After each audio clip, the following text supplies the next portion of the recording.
Ils ont tout quitté pour aller s'installer en ville. Pour certains, ça pourrait paraître anodin, mais pour eux, ce déménagement a changé leur vie. Aujourd'hui, vous allez entendre les témoignages de 4 jeunes autochtones canadiens qui sont venus s'installer ici, à Québec, pour y trouver une vie meilleure et qui ont été plus ou moins déçus. Avant que je les laisse vous raconter leur histoire, une petite mise au point s'impose. Au Québec, il y a 11 peuples autochtones répartis en 55 communautés un peu partout sur le territoire de la province. Les premières ont été créées lors de la colonisation française au XVIIe siècle et le but était alors de sédentariser les autochtones, de les forcer à adopter une culture proche de celle des Français de l'époque, c'est-à-dire de vivre de l'agriculture essentiellement. Et même si les autochtones n'étaient pas très enclins à changer radicalement leur mode de vie, à oublier leur culture et leurs traditions, cette idée d'assimilation par l'agriculture a continué pendant la deuxième colonisation au XVIIIe siècle, par les Britanniques cette fois-ci. Il y a eu beaucoup de controverses sur les droits des autochtones, notamment sur la chasse, la pêche ou encore la propriété des terres parce que colonisation oblige, les Français, comme les Anglais, ont bien sûr profité des ressources de leurs terres. Je ne vais pas rentrer ici dans les détails de toutes les atrocités que la colonisation a fait aux peuples autochtones québécois. L'idée ici, c'est de surtout comprendre pourquoi c'est une telle épreuve aujourd'hui pour ces personnes de quitter leur communauté pour venir s'installer en ville.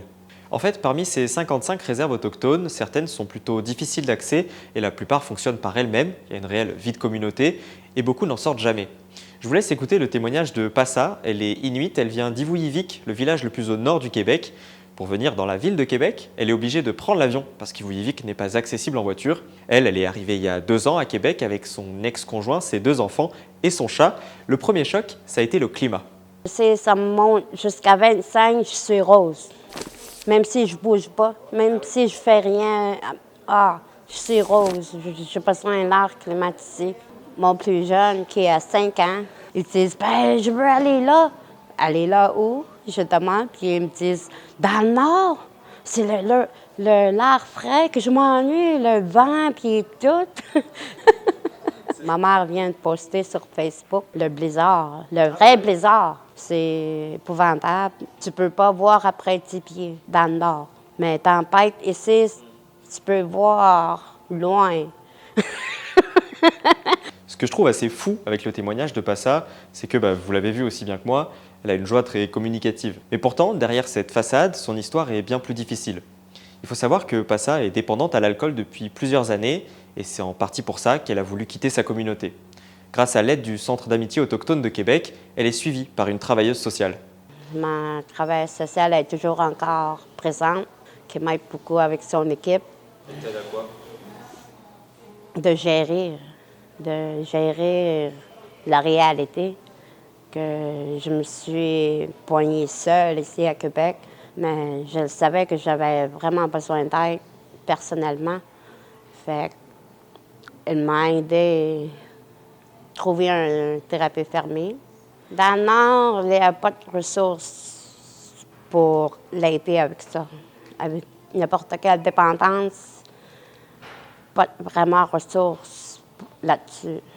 Passa explique aussi que ses amis, avec qui elle avait l'habitude de boire et faire la fête, eux sont restés dans le Nord et quand elle y retourne, ils lui proposent tous les soirs de boire, ce qu'elle refuse pour ne pas rechuter. Jolie Louise a expérimenté ça aussi, la tentation et la pression sociale. Elle vient de la communauté Ouachat-Maliotenam à côté de cette île. Elle est venue à Québec en 2020 avec son fils. Ça faisait 3 ans qu'elle était sobre. J'avais tout le temps des tentations, des cravings, des envies de consommer, puis de partir, puis c'était trop facilement accessible. Puis surtout, j'avais pris beaucoup de poids, là. Je pesais en haut de 300 livres, puis j'avais pas d'énergie, J'étais tout le temps fatiguée, tout le temps marabout, j'avais envie de consommer, j'avais envie de boire. Là, je me suis dit, c'est trop. Comme je vous le disais, Jolie Louise est venue avec son fils, notamment parce qu'elle cherchait un accompagnement médical pour lui, parce qu'il se trouve qu'il est autiste avec des troubles du langage. Et ce n'a pas été si facile que ça au début. D'abord, elle a contacté le CLSC, le Centre local de services communautaires. C'est une clinique publique qui offre des soins de santé à bas coût. Je les ai appelés, on a ouvert un dossier. 2 semaines plus tard, ils m'ont rappelé pour me demander si j'étais autochtone, comment mon garçon y était. Puis là, je pense que la madame avait des préjugés beaucoup, là, parce qu'elle m'a dit là, ton garçon, il a de l'air mal élevé, il a l'air sauvage. Moi, j'étais choquée, là. Je ne savais pas comment réagir face à ça. Parce que moi, dans ma communauté, on a accès à quelques services, puis on nous traite comme des êtres humains, là. Ce témoignage de Jolie Louise, je l'ai emmené jusqu'au Parlement provincial du Québec pour le montrer à Yann Lafrenière. C'est le ministre québécois responsable des relations avec les Premières Nations et les Inuits. Et voici ce qu'il en pense. Les Québécois, en général, ne connaissent très peu les réalités autochtones. On a commencé une campagne de publicité en début d'année cette année. Il va en avoir une autre l'année prochaine. On a du travail à faire, il y a du rattrapage. C'est pas une excuse, hein? C'est pas de dire que c'est correct et que je cautionne ce qui se passe. Je vous explique que c'est un grand manque de connaissances qui nous amène dans cette situation-là. Alors, il y a beaucoup de travail à faire. Et beaucoup de travail, il y en a aussi à l'école. Le fils de Jolie Louise a rencontré des difficultés du fait qu'il n'avait aucun accompagnement spécifique et d'autant plus qu'il ne parlait pas encore français, mais seulement inou et un peu d'anglais. On nous a appelés souvent pour que je vienne le chercher parce qu'il faisait des crises, il se ramassait dans des salles de retrait, là. C'est toutes des salles, des petites salles de béton, là, avec un petit matelas bleu de gymnastique puis une porte qui pèse 50 livres, là. Ouais, fait que, tu sais, il était vraiment enfermé, là. J'ai rencontré l'école. Bien, il y avait beaucoup de professionnels avec les profs. Il y avait la direction, il y avait les services psychologues, orthophonie, bref, peu importe.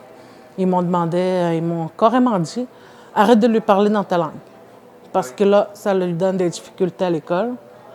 Il faut que tu lui parles en français, puis arrête de lui parler en anglais aussi. Sans excuser le geste, je comprends ce qui se passe. À la base, une personne est responsable d'une cour de récréation, entend des gens qui se parlent, ne comprend pas. Le réflexe, c'est de dire « Parlez pas dans une autre langue, je ne comprends pas ce qui se passe. » Mais on s'est rendu compte de façon très claire avec les témoignages que ça laissait des marques, que les jeunes sentaient que leur langue, c'était pas correct, que leur identité, c'était pas correct, que leur culture, c'était pas correct. Alors, rapidement, mes collègues ministres ont écrit à chacune des administrations pour dire « Cette pratique, on sait que ça existe, ce n'est pas toléré, ça ne doit plus arriver. » Même si la volonté politique semble être là, toujours est-il que face à ce genre de demande de la part de l'équipe éducative, Jolie Louise n'a plus parlé en inou à son fils. Je l'ai faite parce que, justement, j'allais souvent le chercher à l'école. Il faisait des grosses crises, il était en pleurs, en détresse. Puis là, à un moment donné, je me suis dit, c'est de ma faute. C'est de ma faute, je ne parle pas en français, il ne comprend pas, il ne s'adapte pas. Puis je me sentais mal aussi, j'avais comme un complexe d'infériorité là, envers les Autochtones. Là. Parce que quand on est jeune, on nous apprend, tu sais, bon, le médecin, il est blanc. Ah, il faut t'écouter le médecin, c'est important, c'est quoi il dit, ta santé. Bon, le dentiste, il est blanc, bon, fais attention à tes dents. Après ça, tu vas à l'école, tous tes professeurs sont blancs. Fait que, moi, je voyais juste des blancs qui travaillaient, des blancs qui m'enseignaient, qui me disaient quoi faire, qui me conseillaient. Ce manque de modèles pousse certains autochtones à mettre de côté leur propre culture. Or, il se trouve que plusieurs langues autochtones sont déjà en voie de disparition au Québec. C'est le cas notamment de l'innu. Son nombre de locuteurs a baissé de 10% entre 2016 et 2021, 10% en 5 ans seulement. Cette réalité, Isaac la connaît très bien. Il est arrivé à Québec avec ses parents quand il avait 8 ans. À l'école, il était le seul innu. Il ne pouvait donc pas parler sa langue maternelle en dehors de chez lui. Si tu parles jamais ta langue, c'est sûr que tu vas le perdre. Il n'y a pas beaucoup d'Inuits ici à Québec. Fait que quand j'ai grandi dans mes écoles, j'étais tout seul. Je ne pouvais pas parler en Innu, juste, mettons, en français ou des fois en anglais.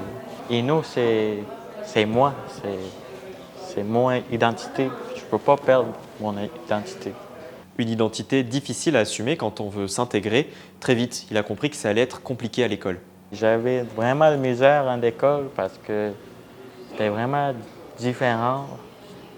Mes notes étaient vraiment baissées comparé de mon communauté.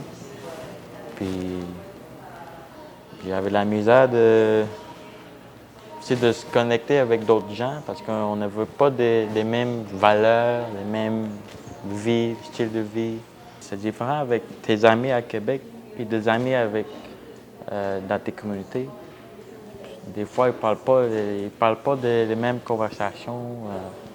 Puis aussi, tu ne peux pas vraiment pratiquer ta culture ici parce que chez nous, dans les communautés, on chasse, on pêche. Tu peux aller direct dans le bois, puis rien ne va se passer. Mais si tu vas dans un bois ici, la police va te questionner, puis pourquoi tu fais là? Alors, quand ils arrivent en ville, certains choisissent de perpétuer les traditions, C'est le cas de Wapan. Il a quitté Wemotassi pour rejoindre sa copine qui est allochtone à Québec, mais il voulait continuer à pratiquer sa culture même loin de sa communauté. Quand il a poussé la porte du Centre d'amitié autochtone de Québec, il a trouvé un tambour et d'autres jeunes à qui enseigner cet art et avec qui jouer.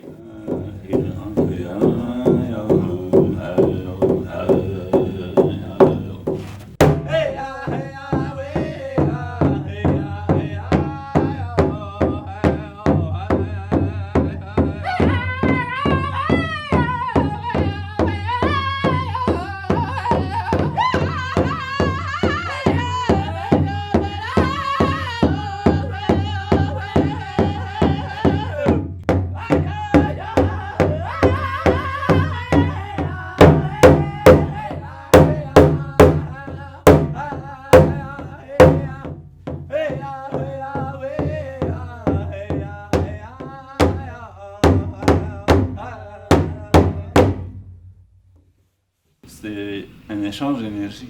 Tu peux le ressentir, de l'énergie. Tu sens quelque chose passer en tout. C'est comme la fierté de pouvoir le faire. Partager ta culture, Ben moi, en fait, c'est ça que je ressens. Je suis fier d'en faire parce que c'est juste ça qui nous reste aujourd'hui. Genre, dans le temps, on avait plusieurs choses, plusieurs cérémonies, mais à cause de la colonisation, ben, on a tout perdu ça. Fait que c'est tout ce qui reste aujourd'hui pour qu'on le montre qu'on est autochtone. C'est lui, c'est ce drum-là. Tu l'as déjà entendu dans ta vie. Tu sais, quand tu es dans le ventre de ta maman, là, tu sais, le cœur que tu entends, là, c'est tout. Ben, c'est le même son que ça fait.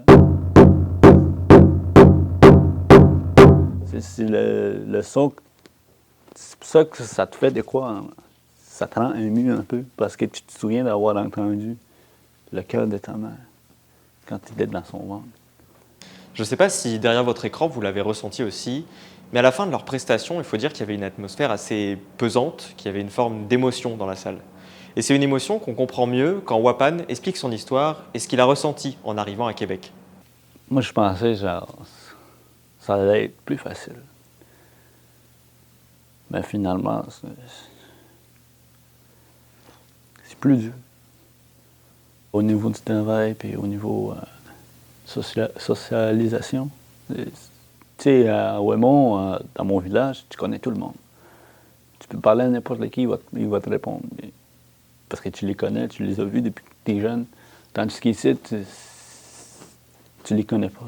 C'est des visages inconnus. Là. Tu sais, je regarde mon CV, il n'y a quasiment rien dedans. C'est tout ce que j'ai fait, là, c'est dans ma communauté. Puis ce que j'ai fait là, dans ma communauté, ici, là, pour que je fasse la même affaire ici, ça me prendrait un DEP pour le faire. Un DEP pour diplôme d'études professionnelles, c'est justement ce qu'il va commencer en janvier pour pouvoir faire reconnaître son savoir-faire en menuiserie et charpenterie qu'il a acquis dans sa communauté auprès d'employeurs en milieu urbain. Tous ces jeunes que vous avez entendus sont passés par le Centre d'amitié autochtone de Québec et plus précisément par le programme Takwamou. Pendant 5 semaines, ils parcourent différents domaines professionnels pour tenter de trouver une vocation ou un emploi qui leur correspondrait. Chantal Bellerive est coordinatrice du programme depuis plusieurs années. Elle est fière de dire que les 11 personnes qui sont arrivées à la fin du programme en 2022 travaillent toujours ou sont encore dans un parcours scolaire un an après. Mais il faut dire que ceux qui réussissent leur intégration, c'est surtout ceux qui sont déjà arrivés à la fin du programme de 5 semaines. Des fois, les cohortes sont grosses en début. On perd des joueurs en cours de route. Certains retournent dans leur communauté, certains retournent, quand ils disent j'ai eu une place en milieu scolaire, bravo. Mais des fois, il y en a, ben ça ne fonctionne pas pour eux ou pour X raisons, ou la motivation aussi. Takwamou, c'est un programme qui est financé par le ministère québécois de l'Emploi et de la Solidarité sociale. Son but, d'après le ministère, je cite, c'est d'accompagner les jeunes dans leur transition vers le marché du travail et leur intégration dans la société québécoise comme citoyens responsables et autonomes. Alors derrière cette belle formulation, il y a un principe novateur, le fait de payer les jeunes à chaque fois qu'ils se présentent. 15 $ de l'heure, 10 €, c'est le revenu minimum canadien. Il y en a parfois qui ont la perception que c'est comme une école, mais on n'est pas une école. C'est vraiment de leur amener un comportement comme s'il y avait un travail, là. Fait que, au niveau des retards, il faut qu'ils avisent. Vraiment leur donner l'outil de différentes façons pour le marché de l'emploi. S'ils ne se présentent pas une journée, peu importe, moi, je ne me présente pas travailler, mon employeur ne me payera pas, là. Fait que ça marche comme ça. Pour terminer ce reportage, je voulais laisser parler les mots de Jolie Louise, qui résument bien, je crois, tout ce qu'on vient de voir. Les Autochtones se sont toujours adaptés, peu importe le moment de l'histoire. Puis même si on déménage en ville, on va encore s'adapter. Que ce soit devant de nouveaux systèmes, devant de nouvelles méthodes, de nouveaux emplois, moi je trouve que c'est une de nos forces, c'est vraiment l'adaptation. C'est sur ces sages paroles que se termine ce reportage. Merci de l'avoir regardé. Merci aussi à Jean-Raymond et Zoé Carrel pour leur aide derrière la caméra. N'oubliez pas de vous abonner pour être au courant de la sortie du prochain reportage. Et pour ça, vous pouvez aussi nous retrouver sur Instagram, sur le compte d'On est Quitte. Encore merci et à bientôt.